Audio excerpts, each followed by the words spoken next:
Propolis apparati bilan ishlash. 6-o'rin sababi faqatgina o'sha chastigi, joydagi teri holatini ma'lum bir darajada yaxshilab berishi mumkin. Har qanaqa apparatga tanani mutaxassis tarafidan individual yondashib, professional darajada tayyorlash kerak bo'ladi. Shundagina natija olish mumkin. Limfa drenajniy massaj. 3-o'rin limfalarni yaxshi tozalashda yordam beradi, achchiqlarni ketkazib, tanadagi musor suvlarni chiqarishda, ob'yomni ketkazishga yaxshi yordam beradi va apparatning massajligi zo'r tayyorlab beradi. Men eng yaxshi ko'radigan massajlarimdan. Asalli massaj. 5-o'rin ko'pchilikda allergiya kelib chiqaradi, lekin juda ham asalli massajning foydalari ko'p. Mijozlarim 80-90% unaqa yoqtirishmaydi, chunki foydasini bilishmaydi asalli massaji. Asalli massajda jigarlar tozalanadi, buni hisobiga teri tinuvlashadi. Apparatniy massaj.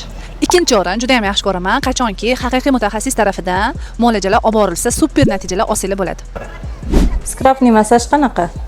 4-o'rin massaj jarayonida terini osilmasdan ozishiga yaxshi yordam beradi, terini namlantirib, yumshatib beradi.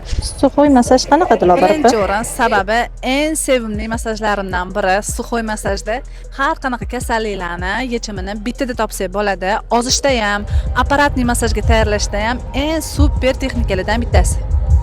Shunaqa foydali ma'lumotlarni o'tkazib olmaslik uchun profilimga obuna bo'lib olinglar.